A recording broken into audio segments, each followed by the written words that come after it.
Today's our first birthday, and over the last year and 30-some odd videos, well, we've learned a thing or two. Yeah, we've learned what to do. We've learned what not to do, and we've somehow managed to not go bankrupt. That's right. So today we're going to share some of our successes, some of our failures, things we've learned along the way. And while we do it, we're going to look at every car we've worked on this year. If you've ever wanted to be an automotive YouTuber, this is the video for you. Welcome to Big Time.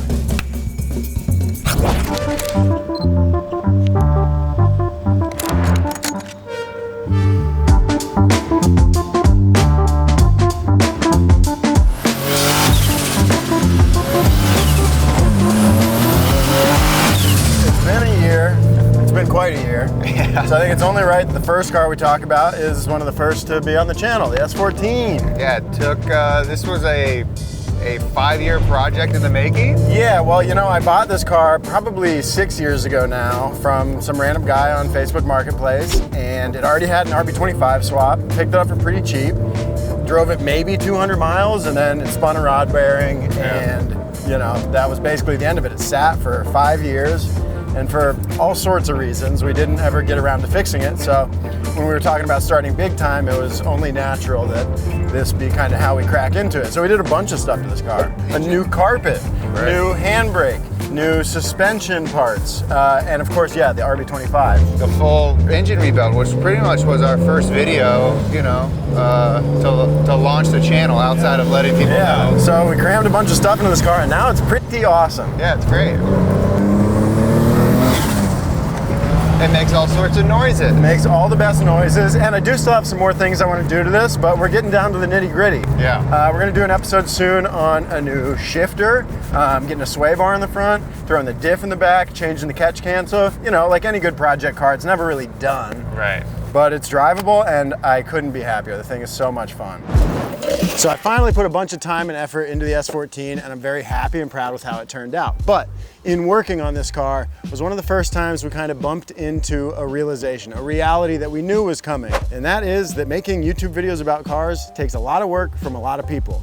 And we've only got 6. Yeah, we went from a crew of 30, 40 people at Donut, each person with a very specific job, to 6 people having to juggle multiple positions all at once. And when you do that, it takes a lot of time to get things finished. Yeah, it already takes extra time to film working on cars. Say you were going to do something on a car that would normally take you 5 hours. If you want to film it and make a video about it, you might as well double or even triple that amount of time. And that's not even taking into account the editing.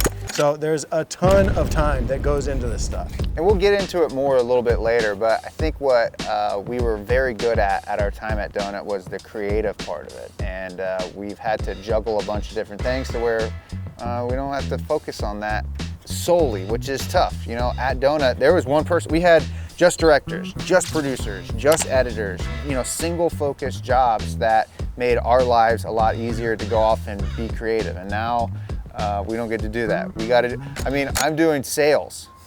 The salesman. I'm the salesman.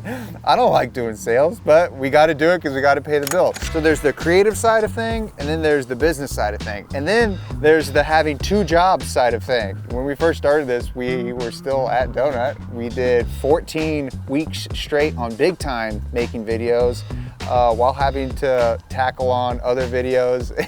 It was a lot of work. It almost killed us, I think. So suffice it to say, there's a lot more that goes into making these videos than just working on cars. The number one thing that we learned is, we already knew, that now we know again, is you need a team. That's right. We got the best team. Yeah, boys. Yeah, Big Time team. Woo! Come on, put it in there.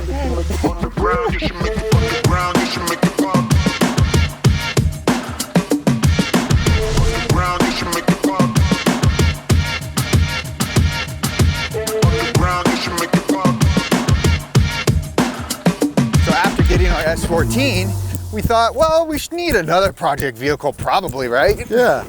And so, you know, I'm a ganderer of Facebook Marketplace and looking for good deals, looking for project cars, and I came across this beauty. Yeah, it caught your eye pretty quick, didn't it? It caught my eye. It's a 1977 Kenworth K100 cab over. They don't make them like this anymore. It's a 2-stroke diesel. 2-stroke, twin charge diesel. And, you know, it was listed for, I think, like 20-ish thousand bucks. Yeah. And I was like, that's too much money. Yeah. It's too risky. But I was very patient. I just watched it and it would drop. every couple weeks. And then it got to like 12 grand. And I went and I saw it. I visited the guy, name was Wayne. He was a sweetheart. Good old Wayne. Good old Wayne. And he told me a lot about this, taught me a lot about this truck.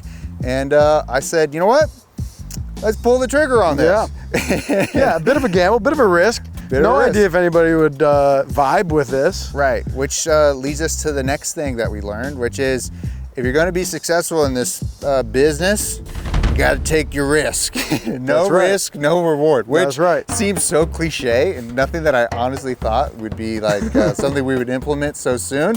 We just happened to see this truck and it's goofy enough and fun enough, and you know, I think like our content does the best when we put ourselves in situations where we have no business being. Yeah, this is one of them. And this is like the just epitome of that sentence. Yeah. And one of the cool things about buying Bud is we got to learn a bunch of new things by having to fix the broken stuff on it. Should we check out some of the stuff? Sure. Let's go.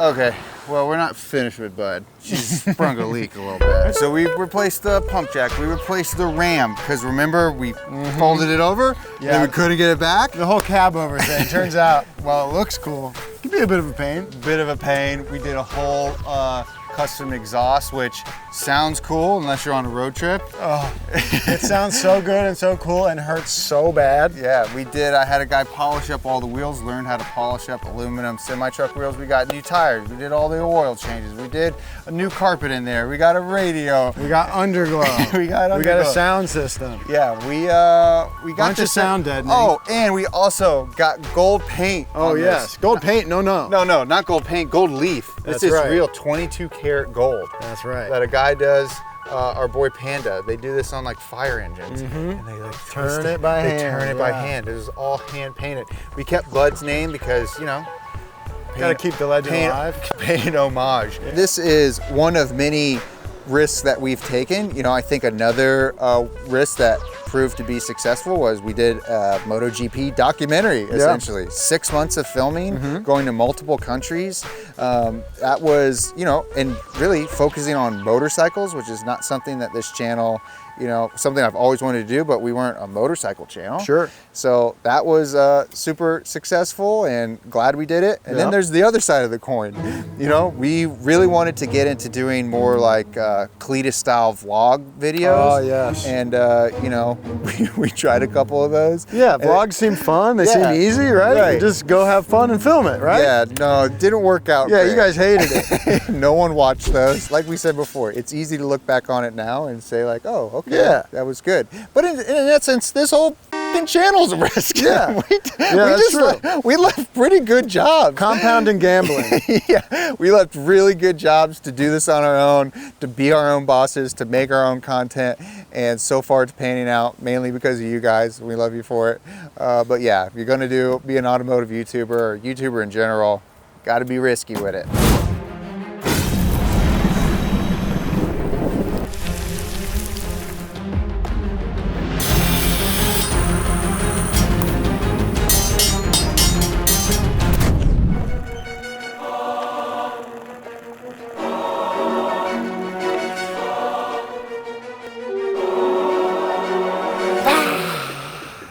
We have been a channel for 1 year today. What a wild year it's been. Thank you guys so much for being a part of this crazy journey that we've been on. And to commemorate our 1 year birthday, we decided to take a product that's inherently pretty useful. Yeah, and make it as useless as possible. So we have the world's first ever gold 10.5mm wrench. And it makes its claim right on the back. This wrench is useless.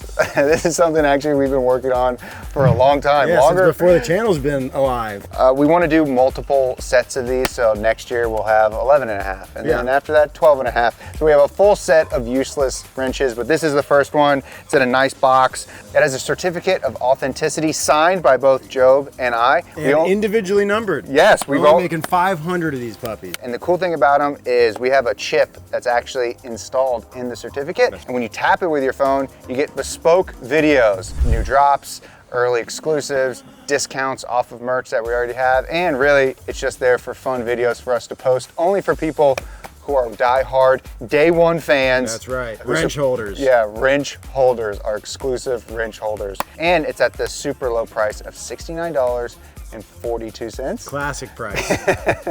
Classic price. So thank you guys so much for being a part of this. Go on bigtime.com to get yours. There's only 500 of them. We're never gonna make them ever again. I can guarantee you that. Making a wrench is a lot harder than I thought it would be. Yeah. But we're super proud of it. We hope you guys love it and like it. Thank you guys so much for supporting us. We love you so much.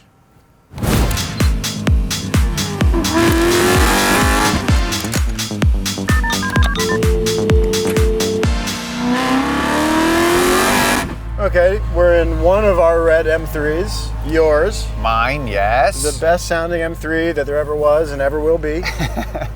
Yeah, I don't think they're ever gonna make one of these again. You think? I think this was a one and done type of deal. V8 in an M3, I don't think it's coming back. When I was in college and this car came out, I thought it was insane. I was like, a V8 M3? Yeah. What the heck? It blew my mind. Yeah. And back then, obviously, this car was way too expensive, but I was like, one day. Yeah, let a few owners go through it first. Yeah, let a few owners go through it. The guy who had this was a dentist up in your part of the world. I think it was Ohio. I think it came from Ohio. Yeah, it says Missouri, okay, Missouri. But that's like Ohio. Well, climate's a little different. But it was a dentist had it, lived in his garage, but it, you know, it had been driven. It wasn't like a garage queen per se. Yeah. And it was good spec. Good spec. I wanted Melbourne red, I wanted carbon top, I wanted black interior, and I wanted a manual. Got it. And I looked for probably 2 years and finally found one. One popped up on Cars and Bids, and yeah, And one thing led to another, yeah. One thing so led what to have you done to this car so far? Okay, so the first thing, which is kind of more of a maintenance item, but it was rod bearings. Yep. So these things tend to go out around, I think actually BMW states you're supposed to replace them every 60,000 miles. Yeah, 60 or 65, I think you're right, yeah. Mine were actually pretty good. They didn't necessarily need it, but yeah. So and you're just coming up on 60,000 miles now? Yeah, 59. Yep. So we did the rod bearings, then I did the Valtronic exhaust, I did the Venturi carbon intake, Apex wheels, and we haven't really seen this much on the channel because, well, we have a video planned for it that's coming up pretty soon, and we've accumulated all the parts for it. Yeah. So we're gonna do suspension, we're gonna do brakes, we're gonna actually put new wheels and tires on it, shifter kit, and you know, I really wanted this car. I didn't want to turn it into like a track car. I just wanted it to be the best kind of canyon ripper you can have. Yeah, I mean, on paper, these are some of the best cars ever. Yeah. And in the real world, they're even better.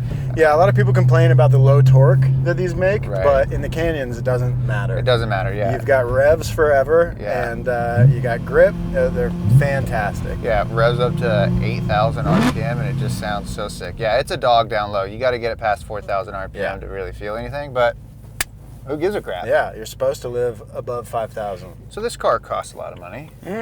And I think one of the big lessons we've learned over the past year is how good your videos have to be for them to actually make any money. Yeah. Now, if you guys don't know, YouTube uses an auction-based ad system. So ultimately what happens is anytime an advertiser wants to put an ad on your video, they bid for it, and then you get a percentage of that money. So we thought, why don't we peel back the curtain a little bit and show how many jillions of dollars we've made. Yeah, we'll show you our back end. Okay, so this graph right here is our playback-based CPM, and it represents how much an advertiser pays for every 1,000 views of that video. For that video, our CPM is $19.13, right?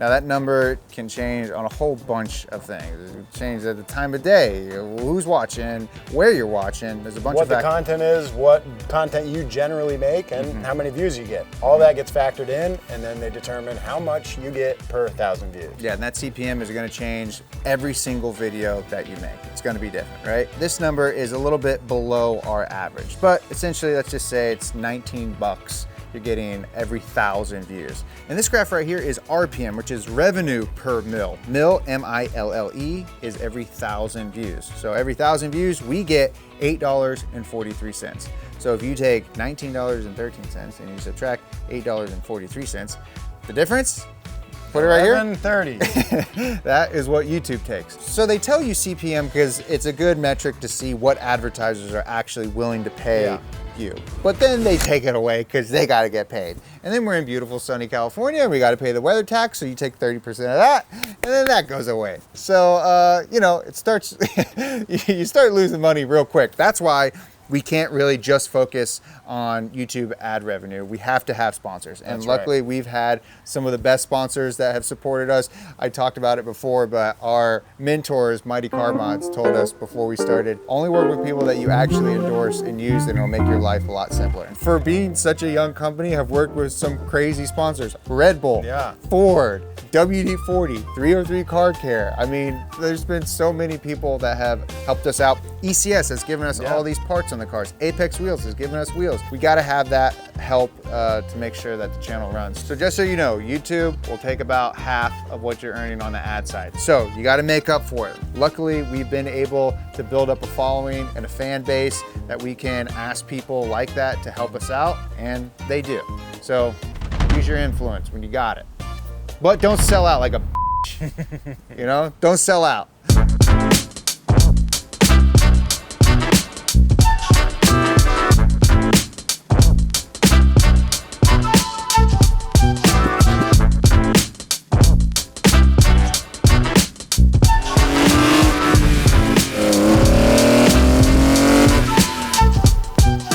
This is my other pride and joy, my 2002 BMW E46 M3. Freaking cool, brother. Yeah, dude, and in a color I've always wanted Imola red.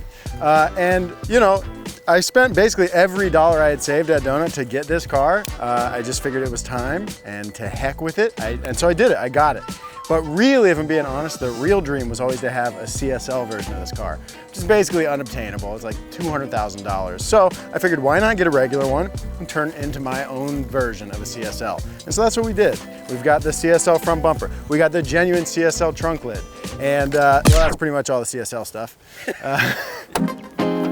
We did Turner's CSL intake. We did an ignition package. We also replaced the rod bearings. We also did Apex's ML10 RT wheels and a sick set of BMW big brakes that ECS sent us.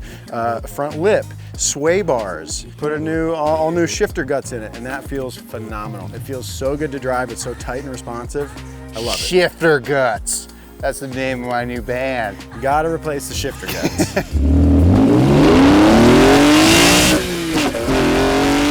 In the process of doing this project was when it really started to, like, you know, some things were kind of coming together, right? We had some more projects at the house. We had tons of gear. Everybody's showing up at the house every day. And all of a sudden I've got this car taken all the way apart, doing the rod bearings. And it just became very apparent how much space we don't have. Yeah. You know, we're just working out of my tiny garage and basically the dining room. So, you know, it quickly, you realize, you know, the limitations of the space you're in, which I love working out of the home garage, but it gets to be a lot, you know? Yeah, it is a lot. And I think one of the things that I think we've learned, obviously, is, and we've kind of already known this, but LA is a small, compact space where everyone is on top of each other. So if we wanted to get a bigger space, it is probably going to cost a lot of money, or we got to move. Ultimately, we've just stuck it out and invaded your entire home for a year now. But it's gotten to the point where it's like, all right, we have to go find a space because we want to be able to, you know, at least still work on cars the same way that we work on them, which is, you know, we're grassroots guys. We're not trying we'll keep to it have DIY. Yeah, we're not trying to have huge lifts and, you know, fancy equipment. Just, you know, I think that's we might get some of that. Maybe some. Maybe we'll have some stuff. You know, I've always gotta wanted live the dream a little bit. I've always wanted a vapor blaster. But yeah, it'd be great to have some more space for more tools and more cars. Yeah. And you know, I really would like to have space to do a donut or something. You know? Yeah, it would be nice. We've been, you know, we haven't got evicted. Yeah. We haven't. Yeah, luckily my landlord's super cool and a is fan of the car channel. Family. Yeah. So really, the lesson is, if you want to be a car YouTuber, live in Ohio or Florida. You know, I saw yesterday, cheapest rent for a 1-bedroom apartment in the country is Akron, Ohio. Like 10 minutes from where I'm from. Okay, let me guess. Okay, Think Akron. 1-bedroom. Akron, or I'm gonna say $475. No. Lower? No, higher. 575. Higher. 650. Higher. Oh, 750. 750. Okay. I guess the silver lining of being in LA is we get to film pretty much 360 days out of the year if we want. Yeah, the weather's stupendous. The Yeah. driving roads out here are great. There's definitely a thriving car community out here. So there's a ton of great stuff about LA, and I feel like we're pretty intertwined with the scene out here now. Yeah, it's great. We've integrated ourselves into a lot of the culture out here, which is, I can't imagine not always having a home base out in LA. Yeah, so for all of the difficulties that it comes with in terms of space and cost, it's still good. Yeah.